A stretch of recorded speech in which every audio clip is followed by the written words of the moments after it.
नमस्कार, मैं हूं मनविंदर। आप सभी राष्ट्रवादियों का बहुत स्वागत है। स्वाति मालीवाल ने अरविंद केजरीवाल पर ऐसा तीर छोड़ा है, ऐसी बात कह दी है कि अरविंद केजरीवाल अंदर तक सदमे में है। ये बात भी करेंगे कि स्वाति मालीवाल ने क्या ऐसा कह दिया है, लेकिन आप जो सोच रहे हैं ना कि केवल अरविंद केजरीवाल इस समय मुसीबत में है, नहीं, उनके साथ कुछ और भी हैं, जिनकी नींद उड़ी हुई है, जिनके दिन बुरे कर दिए हैं दिल्ली की सीएम रेखा गुप्ता ने। अच्छा, एक बात मैं आप ही से पूछती हूँ, केजरीवाल पंजाब जाने की बातें इनके लिए बहुत उठ रही हैं। कमेंट करके आप बताइए ईमानदारी से, क्या केजरीवाल पंजाब जाएगा या फिर तिहाड़ जाएगा? तो आगे बढ़ते हैं। दरअसल कुर्सी का चस्का बड़ा बुरा होता है। एक बार कुर्सी पे बैठ जाइए तो फिर आपको कुर्सी से उतरने के बाद नींद नहीं आती। ये ड्राइंग रूम वाली कुर्सी नहीं है, ये नेताजी की कुर्सी है। अरविंद केजरीवाल जिस दिन से कुर्सी से उतरे हैं, दिल्ली वालों के दिल से उतरे हैं, दिल्ली हारे हैं, बड़े बेचैन हैं। उनका चैन उड़ चुका है। जल्दबाजी में आए दिन गलतियां कर रहे हैं। नज़र तो भगवंत मान की कुर्सी पर है, पंजाब के सीएम भगवंत मान की कुर्सी पर है, लेकिन अब भगवंत मान उनको पंजाब में पैर नहीं रखने दे रहे हैं। और कुर्सी क्यों चाहिए? इसलिए क्योंकि सीएजी रिपोर्ट विधानसभा में टेबल हो चुकी है और जांच को आगे बढ़ा दिया गया है। अब पीएससी इसकी जांच करेगी, जैसा कि मैंने आपको अपनी लास्ट वीडियो में बताया।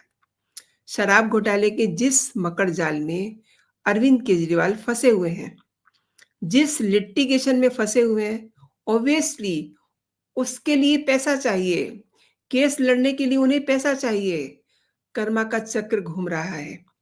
अगर ऐसा ना होता तो क्या इसी समय ईडी से दस्तावेज मांगे जाते, वो दस्तावेज जो शराब पॉलिसी से जुड़े हुए हैं। वहीं स्वाति मालीवाल लगातार हमले कर रही है। स्वाति मालीवाल ने कहा है कि शराब घोटाले में इनके यार, इनके रिश्तेदार भी शामिल है। अब ये सुनकर के केजरीवाल और सदमे में है। इतना ही नहीं, उनकी सहयोगी रही राज्यसभा सदस्य स्वाति मालीवाल ने तो ट्वीट करके ये भी कहा है कि सत्ता के लिए एक बार वह खुद को दिल्ली का बेटा, एक बार हरियाणा का लाल और अब पंजाब का पुत्र कहलाएंगे। आपको याद होगा कि जिस समय हरियाणा में चुनाव चल रहे थे तो अरविंद केजरीवाल क्या कह रहे थे, ये आपका हरियाणा का लाल है। एंड एक्चुअली अरविंद केजरीवाल हरियाणा को ही बिलोंग करते हैं। वहां तो उनकी दाल गली नहीं, एक को सीट नहीं मिली। उसके बाद दिल्ली में चुनाव होता है। दिल्ली में जो बुजुर्ग महिलाएं उनके पास जब जाते थे तो कहते थे मैं दिल्ली का बेटा हूं। लेकिन अब इसीलिए स्वाति मालीवाल ने कहा है कि अब वो पंजाब का पुत्र कहलाएंगे। सीएम हाउस में केजरीवाल के पीए विभव कुमार द्वारा हमला किए जाने के बाद आम आदमी पार्टी से दूरी बनाकर चल रही स्वाति ने हिंदी में एक पोस्ट किया है। कुर्सी के लिए कभी दिल्ली का बेटा, कभी हरियाणा का लाल, अब पंजाब का पुत्र। लेकिन आप ये समझिए कि स्वाति मालीवाल लगातार ट्वीट कर रही है। लगातार ट्वीट करके पूरी आम आदमी पार्टी को जलील कर रही है, एक्सपोज कर रही है। याद कीजिए, चुनाव के दौरान आए दिन स्लम्स में जाती थी बाकायदा अपनी टीम के साथ, वीडियो को उसके बाद फिर वो सोशल हैंडल पे डालती थी। जनता को ये बताने में कोई कोर कसर स्वाति मालीवाल ने नहीं छोड़ी कि एक्चुअली स्लम्स के क्या हालात है, पानी कैसा है, गंदगी कैसी है, किस तरीके से एक दिन तो वो पानी लेकर के आ गई थी, गंदा पानी जमुना का, और एक दिन कूड़ा लेकर के आ गई थी। आपको सब चीजें याद होंगी, मैं जरा आपको बस कनेक्ट करवा रही हूँ। अब स्वाति मालीवाल की एक्स पोस्ट को उन अटकलों के रूप में देखा जा रहा है जो रिसेंट मैंने आपको पोस्ट का जिक्र किया। केजरीवाल पंजाब से राज्यसभा में प्रवेश कर सकते हैं। इस अफवाह को तब हवा मिली जब आम आदमी पार्टी ने लुधियाना वेस्ट से उपचुनाव में राज्यसभा सदस्य संजीव अरोड़ा को मैदान में उतार दिया। फिलहाल इन अटकलों को आम आदमी पार्टी के कई सारे लोग खारिज कर रहे हैं। इससे पहले बुधवार को आम आदमी पार्टी ने राज्यसभा सांसद संजीव अरोड़ा को लुधियाना पश्चिम विधानसभा उपचुनाव के लिए अपना उम्मीदवार नामित कर दिया। ये घोषणा आम आदमी पार्टी के राष्ट्रीय सचिव महासचिव संदीप पाठक ने एक्स पे पोस्ट करके क्लियर की है। वैसे समझ से परे की बात है कि उपचुनाव की तारीख अभी घोषित नहीं हुई है, लेकिन उम्मीदवार की घोषणा करने की इतनी जल्दी? आपको याद होगा जिस समय दिल्ली के चुनाव चल रहे थे, कहीं दूर-दूर तक अभी कोई घोषणा नहीं हुई थी चुनाव की, लेकिन अरविंद केजरीवाल ने 70 सीटों पे अपने कैंडिडेट घोषित कर दिए थे। नतीजा क्या हुआ? बताने की ज़रूरत नहीं है। अब हर तरफ से हमले हो रहे हैं। कांग्रेस और भाजपा का दावा है, वो खुल्लम-खुल्ला कह रहे हैं कि आम आदमी पार्टी संजीव अरोड़ा की जगह अब अरविंद केजरीवाल को राज्यसभा में भेजेगी। कांग्रेस विधायक सुखपाल खेरा ने ये कहा है कि केजरीवाल ने सांसद अरोड़ा से कैबिनेट में जगह देने का सौदा किया है। इस साजिश से ये पता चलता है कि केजरीवाल एक भी दिन सत्ता के बिना नहीं रह सकते। मैंने स्टार्टिंग में कुर्सी का ज़िक्र इसीलिए किया था। अब चर्चा ये भी है कि संजीव अरोड़ा को उपचुनाव में उतारने का मतलब ये हो सकता है कि वे बाद में राज्यसभा की सीट छोड़ दें। ऑब्वियसली सीट तो छोड़ेंगे ही, अगर वो वहाँ जीतते हैं तो। और ये सीट केजरीवाल को दे दी जाएगी। आम आदमी पार्टी का कहना है कि संजीव अरोड़ा को उनके अच्छे काम की वजह से लुधियाना के वेस्ट उपचुनाव में उतारा गया है। ये आम आदमी पार्टी का लॉजिक है। केजरीवाल के राज्यसभा जाने की अफवाहें झूठी हैं, ये भी आम आदमी पार्टी के लोग कह रहे हैं। अब आप एक और फैक्ट समझिए। पंजाब में आम आदमी पार्टी के लिए ये चुनाव क्यों अहम है? हाल ही के दिनों में आपने देखा क्या हश्र हुआ आम आदमी पार्टी का। दिल्ली विधानसभा चुनाव में आम आदमी पार्टी को बड़ा झटका लगा, जहां पार्टी सिर्फ 22 सीटें जीत सकी, जबकि बीजेपी ने 48 सीटें लेकर के सत्ता में वापसी की।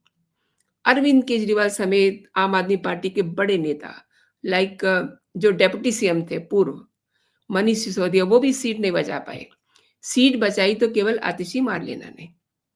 अब आम आदमी पार्टी पंजाब में अपनी पकड़ मजबूत करना चाहती है, क्योंकि ये एकमात्र ऐसा स्टेट है जहां उनकी सरकार है। अगर यहाँ खत्म हुए तो पार्टी फिनिश।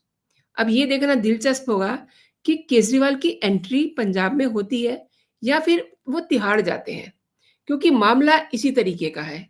कई सारे केस हैं।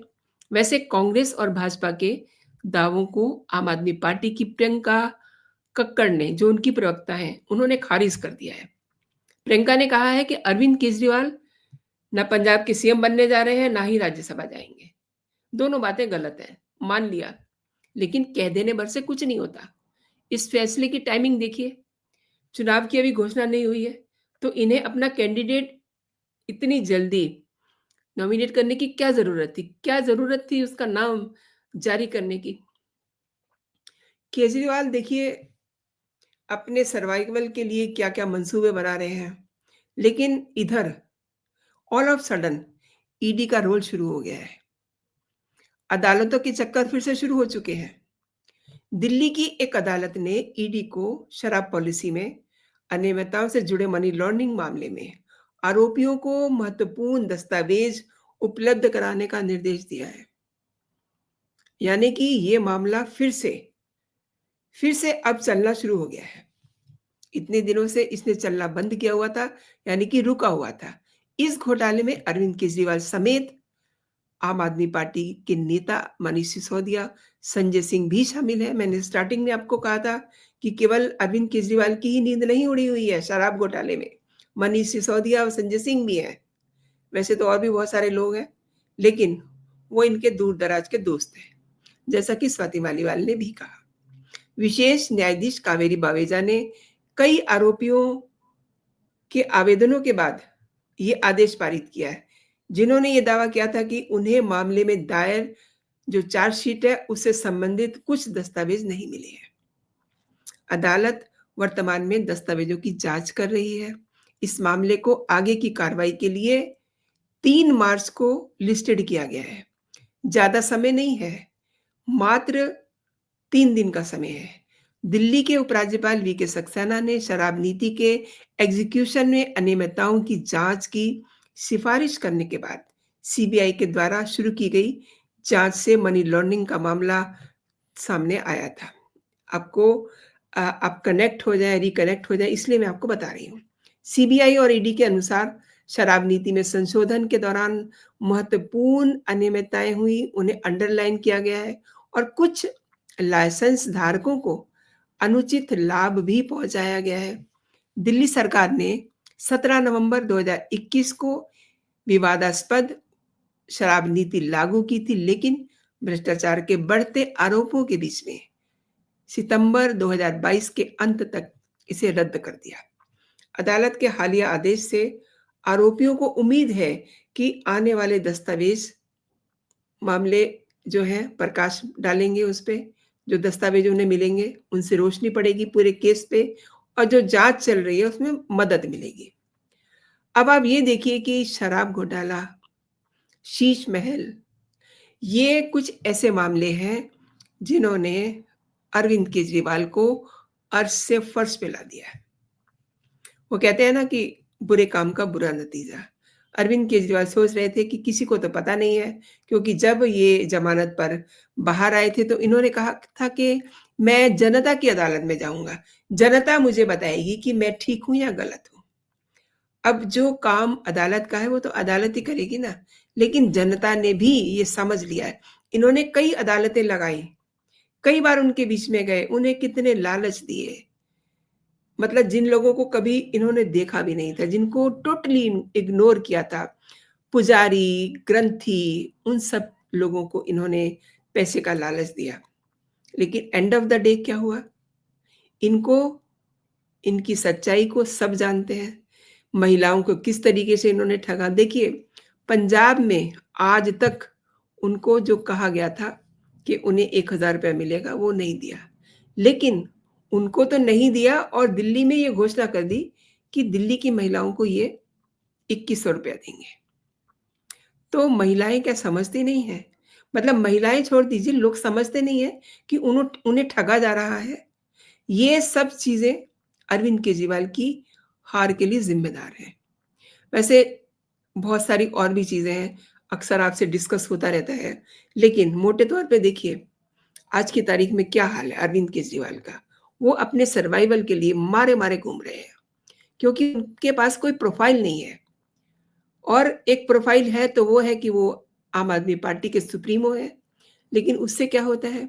ठीक है, आम आदमी पार्टी के सुप्रीमो हैं, तो उनको कहीं रहने के लिए आवास मिल जाएगा। लेकिन अगर वो राज्यसभा के सदस्य हो जाते हैं, तो उनका जो प्रोफ़ाइल है वो एनहांस हो जाएगा। कई तरीके की उन्हें सुविधाएँ मिलनी शुरू हो जाएँगी, प्लस ये जो इतनी सारी लिटिगेशन चल रही है, इसमें भी उन्हें मदद मिलेगी। मदद इन अ सेंस कि फिर उसका खर्चा जो है कोई और भी बेयर करेगा। अगर ऐसा नहीं हुआ, तो ये जो लिटिगेशन में खर्चा चल रहा है ना, जैसे इनके वकील हैं अभिषेक मनु सिंघवी, तो ये तो इनकी तरफ देखेंगे भी नहीं, क्योंकि उन्हें पता है कि इस समय अरविंद केजरीवाल जो है बिल्कुल पैदल हो चुके हैं, इनके जेब में धेला भी नहीं है। अब करें तो करें क्या? क्योंकि इन्हें कुछ ना कुछ चाहिए और ये पंजाब के ज़रिए राज्यसभा में आना चाहते हैं, क्योंकि दिल्ली में तो कोई रास्ता बच नहीं रहा। इन्होंने बहुत लोगों से अपनी सीट के लिए भीख माँगी, संजय सिंह देंगे नहीं। राघव चड्ढा राघव चड्ढा तो ऐसे गायब हुए हैं, जब से ये हारे हैं, जैसे गधे के सिर से सींग। मतलब राघव चड्ढा को तो इन्हें आकर के सपोर्ट करना चाहिए था। कहते कि मैं मेरे से सीट ले लो, मुझे क्या करना है, मेरी तो अच्छी जगह पे शादी हो गई है, मेरे अच्छे दिन निकलेंगे, मेरे से ले लो सीट। लेकिन नहीं, वो तो बंदा उस दिन से गायब है। यानी कि राघव चड्ढा गायब है और स्वाति मालीवाल गिन-गिन के बदले ले रही है। आप इसका भी मतलब समझिए कि अब अरविंद केजरीवाल कितनी बुरी स्थिति में फँसे हुए हैं। आपने मेरे साथ पूरा वीडियो देखा, आपका बहुत-बहुत धन्यवाद। देखिए, अगर आपको कंटेंट पसंद आ रहे हैं, तो लाइक ज़रूर कीजिए, लाइक करना कभी मत भूलिए। एंड अगर आपको कंटेंट सच में अच्छा लगा है, तो कमेंट भी कीजिए इससे मुझे ये भी पता चलेगा कि आप मेरे कंटेंट को पसंद कर रहे हैं। अगर कंटेंट पसंद नहीं आ रहा तो भी आप लाइक कीजिए, तो भी आप कमेंट कीजिए। अभी के लिए इतना ही। आप अपना और अपनों का बहुत सारा ख़्याल रखिए, खुश रहिए, स्वस्थ रहिए। जय हिंद, जय भारत।